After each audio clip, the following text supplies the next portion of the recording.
Bastogne, le 26 décembre 1944. Du ciel toujours bleu, nous arrivent encore des médecins chirurgiens américains et du matériel. Ils n'auront guère de temps à perdre. Les blessés se multiplient à l'infini. Une connaissance de mes parents est étendue dans une pièce attenante. Elle a été retrouvée sous les débris de la maison de son fils. Elle ne me reconnaît pas. La douleur la défigure. Un jeune soldat d'origine asiatique me tend la main bandée. Il me dit qu'il a peur de mourir loin de chez lui. Il prend ma main et la pose contre sa joue. Les yeux fermés, il esquisse un sourire. Le pauvre. Des provisions de nourriture ont été confiées à l'infirmier noir. Il est devenu le responsable du lieu par son ancienneté. 3 jeunes auxiliaires de soins sont venus renforcer notre petite équipe. Y a pas de mal. Jimmy me conseille de rentrer chez moi pour reprendre du courage et du moral. J'hésite, et puis j'estime qu'il n'a pas tort, et je vais me planquer dans la cave de ma maison sans toit. En me reconduisant, Jimmy me dit qu'il va encore faire un tour dans le dépôt d'un grossiste en alimentation. J'en déduis que c'est chez Courthéou qu'il fait ses provisions. Un débrouillard, ce Jimmy. Quand j'aurai terminé mes écritures, je m'emballerai dans 2 grosses couvertures et je dormirai. J'ai bien fait d'entamer ce journal.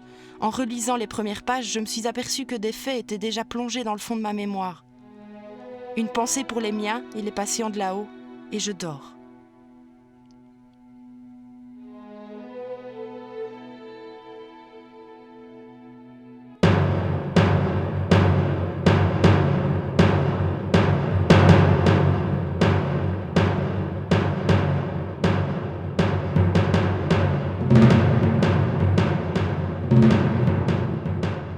En ce 26 décembre 1944, les assiégés de Bastogne voient apparaître les premières lueurs de la liberté. Cet après-midi, en effet, peu avant 17h, le lieutenant Bogues, à la tête d'une task force appartenant à la 4e division blindée, envoyée par le général Patton, entre dans Bastogne et fait la jonction avec la 101e Airborne après avoir jeté son va-tout sur Assenois. Un couloir de 200 mètres de large était ainsi percé dans l'encerclement allemand par la route d'Assenois. Avec le retour du beau temps, l'aviation alliée procède à un harcèlement continuel de l'ennemi. De nombreuses localités sont bombardées. C'est le cas notamment de Saint-Vith. Plus près de nous, une autre ville va subir le même sort. La Roche-en-Ardenne, joyau touristique par excellence, va vivre des heures effroyables. En attendant ce moment tragique, les civils s'abritent dans les caves pour se protéger des tirs d'artillerie. Franz Jacquet et sa famille occupent un four dans la poterie située à quelques pas de la maison maternelle. À partir du moment où les Allemands sont arrivés à La Roche, nous avons commencé à subir des tirs d'artillerie. Mais ça, c'était nuit et jour, ça n'arrêtait pas. Et alors, les dames et les enfants, c'était des chapelets de prière à l'infini. Et alors, comme je me rappelle, je m'étais fait la réflexion à l'époque, dès que le bombardement s'atténuait un petit peu, on entendait ces prières commencer à sombrer un petit peu aussi. Il retombait une volée d'obus et c'était reparti de nouveau. Disons que l'intonation donnée aux prières était en rapport avec les tirs d'artillerie.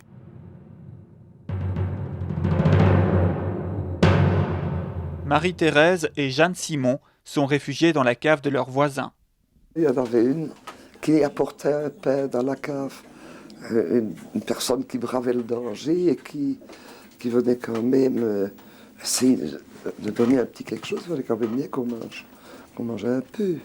Puis alors, il fallait toujours faire le silence. Le patron de la maison criait « Silence !» Il ne voulait plus entendre de bruit, mais il y avait 15 enfants dans cette cave. C'était pas facile, il y en avait qui pleuraient. Et puis on disait des chapelets. Tout le monde avait porté des petits saints. Et on nous avait dit, on aurait dit un carrousel. Et tout le monde priait tous les saints du paradis.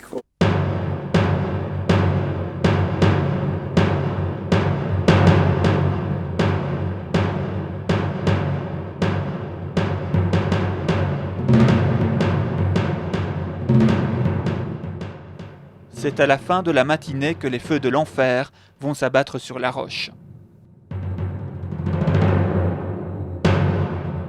Une dame m'a demandé est-ce qu'on ne pourrait pas avoir 2 seaux d'eau. Mon papa me dit, bon, viens avec moi, il dit, on va redescendre à la maison.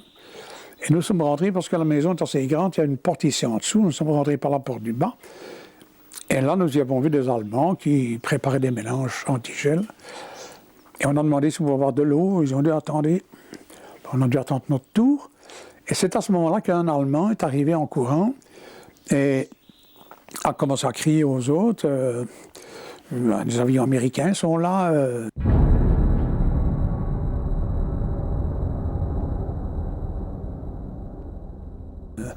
Et il a dit quelle heure, il a demandé où était la cave.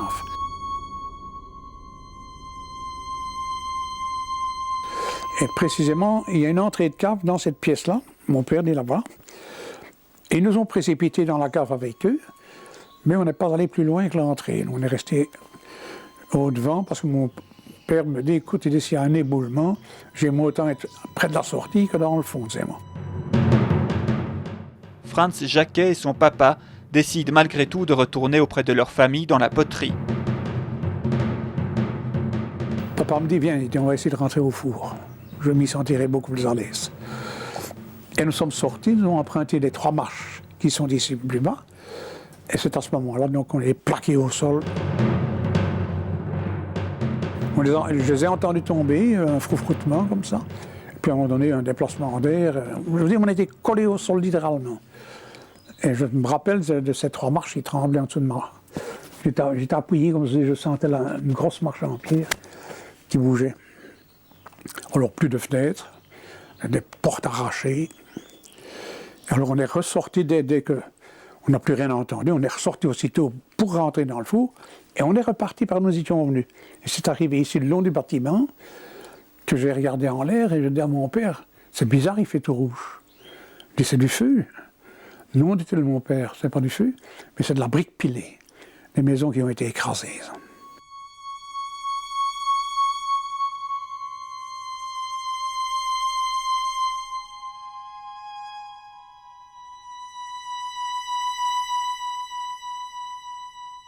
Ma sœur était dans la cave des voisins. Et pendant ce temps-là, avec maman, on ramassait les débris de vitres, parce qu'il y avait déjà eu des tirs, que les carreaux étaient cassés, et les portes, et on ramassait les débris comme on pouvait. J'ai dit à maman, il y a des avions, il y a des avions. C'est moi, je les ai vus la première. On leur a dit, venez vite. À la maison, on s'est sauvés dans la maison, mais on n'a pas eu le temps d'entrer. Quand on est entré, il y a eu un de ces fracas. On ne savait pas du tout ce qui se passait. On avait les plafonds qui tombaient sur la tête et ça bougeait. On ne se rendait pas compte que c'était un bombardement. Et puis on est arrivé dans la cave pour trouver les autres qui criaient de l'air. Au secours, parce qu'il n'y avait pas d'air. Heureusement, la porte s'est ouverte avec le déplacement d'air. La porte qui donnait dans la ruelle s'est arrachée et on a vu descendre des arbres, de la terre, des pierres, tout ce qu'on peut s'imaginer qui venait du dessus, là, des rochers du château. Et quand ça s'est passé, on était tous contents de se retrouver en vie seulement. Notre maison était carrément tombée comme un jeu de cartes dans le ravin. Et on s'est sauvés en enjambant les arbres et les débris. C'était comme un spectre. Tout était cassé, c'était un spectre.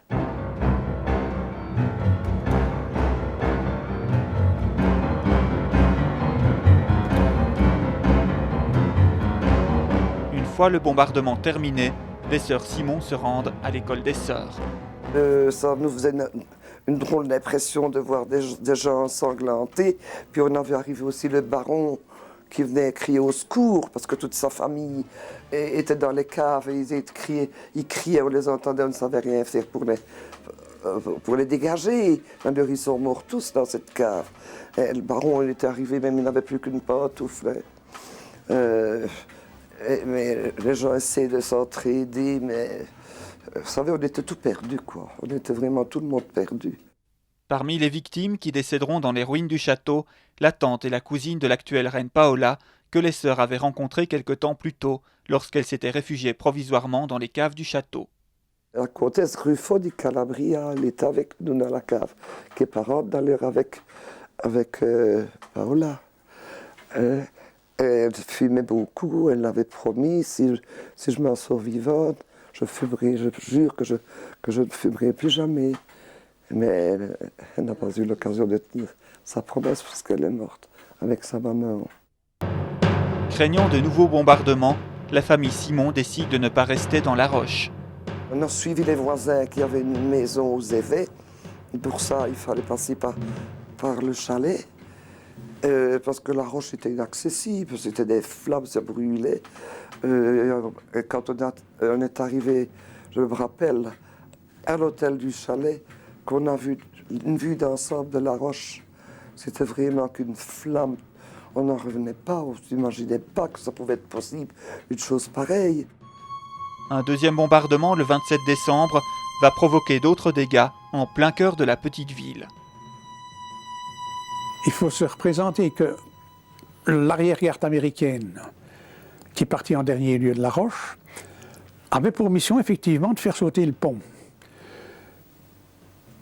Et ils attendaient un ordre, je présume, mais ils avaient disposé les charges explosives le long des maisons, là, ici dans la Grande Rue, à proximité du pont. Et quand ils sont partis, ils ont tout laissé là. Et alors, ce sont des gens de La Roche, M. Camille Collin, je me rappelle, et d'autres personnes très débrouillards. Je dis, mais qu'est-ce qu'ils ont? Mais ils sont fous, ils ont laissé des explosifs. Alors, à ce moment-là, il y en a un qui a proposé de tout porter dans le vieux château. Ben, c'était pas léger. En définitive, il y en a un qui a dit, tu sais quoi? Dans l'ancien hôtel de ville, il y avait des cachots en sous-sol. On va les descendre dans les sous-sols de l'hôtel de ville. Là, il n'y a jamais personne qui ira. Et ils ont descendu toutes les charges explosives là-bas. Et au cours du bombardement du 27 décembre, les bombes, un amas de bombes a été vraiment axé sur l'hôtel de ville. Je ne connais pas la raison. Hein. Je présume qu'ils avaient dépassé un peu le pont dans leur objectif. Ils ont attrapé l'hôtel de ville. Et en attrapant l'hôtel de ville, ils ont fait sauter les 700-800 kilos de dynamite qui devaient être dans les caves.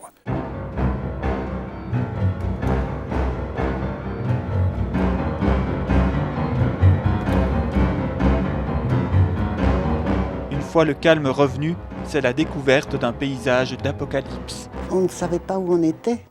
En traversant le pont déjà, mais les Allemands étaient encore là, puisque ce sont des Allemands qui nous ont aidés à passer le pont en sautant d'un débris de fer à un autre. Et dans la ville, on ne savait pas où on était. On ne reconnaissait rien, c'était un amas de décombres. On fouille aussi les décombres à la recherche des victimes. On ne trouvait plus que des petits morceaux. Alors ils ont pris des planches qui étaient toutes gelées à la scierie et ils assemblaient ça et ils mettaient les cadavres dedans. Enfin. Et puis alors on ne savait pas monter la route du cimetière vu que c'était tout gelé. Alors on mettait les cercueils en dessous dans l'église, qui était aussi abîmée. Donc. Et puis alors après, quand c'est la dégelée, on a monté les cercueils dans la chapelle de chez Orban de Xivry au cimetière, mais on n'aurait pas su faire les trous pour les enterrer puisque la terre était toute gelée.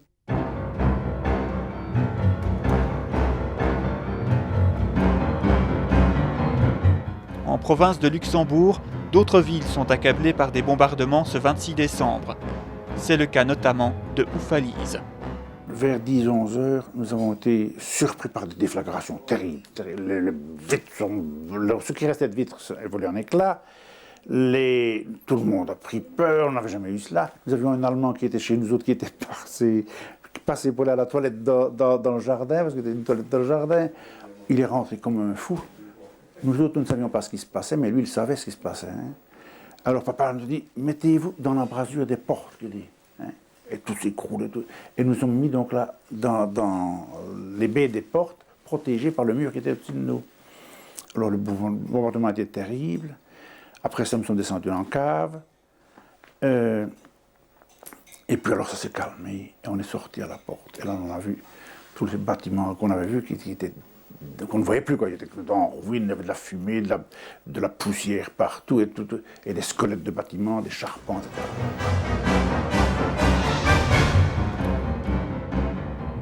Vielsalm aussi est la cible des bombardements alliés. On jouait dans le jardin, on avait fait une glissade puisqu'il gelait. Et on glissait pendant qu'on s'amusait.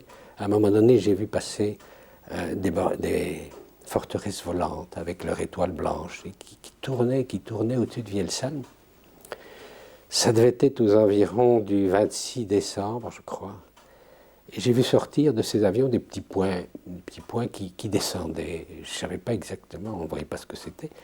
Mais on l'a vite compris parce que quand ils sont arrivés au sol, ça a été un bombardement épouvantable. Nous avons eu le temps de nous cacher dans la cave. En fait, ils bombardaient le centre de Vielsalm. Ils visaient non seulement le carrefour du centre, un carrefour au centre de Vielsalm, mais aussi une batterie anti-aérienne qui se trouvait dans le jardin de la famille, de mon grand-oncle et ma tante qui habitaient au centre de Vielsalm. Et dans la maison desquelles se trouvait aussi tout le voisinage, parce qu'ils avaient des caves d'une qualité importante. Il y avait 2 étages de caves avec voûtés. Et il y a eu 23 bombes qui sont tombées autour de cette maison. Il faut vous dire qu'il y a 2 maisons de la propriété qui ont été détruites et la grande maison où il se trouvait a été fort abîmée également. Des gens m'ont demandé ces derniers temps si je ne me sentais pas mal d'avoir lâché des bombes sur des gens. Pour être honnête, je ne pense pas que ça nous ait tellement traversé l'esprit. Je veux dire, on y pensait à l'occasion, mais on nous disait d'y aller, de faire quelque chose, et c'est ce que nous faisions. Et penser qu'il y avait des gens qui étaient probablement morts suite à cela, probablement qu'il y en avait. Est-ce qu'on se sentait mal? Certainement. On ne veut tuer personne de manière arbitraire. Mais quand vous lâchez des bombes, vous ne savez pas ce qu'il y a en dessous. Vous ne pouvez pas le voir, c'est très impersonnel, extrêmement impersonnel. Dire que je pourrais me retrouver en face de vous en tant que soldat allemand et vous tuer, je ne suis pas sûr de savoir comment je réagirais. Mais lâcher des bombes était très impersonnel. Et je pense que, comme beaucoup de jeunes le conçoivent, on faisait un travail, on nous disait de le faire, et ce qui se passait en bas, on y pensait seulement ensuite.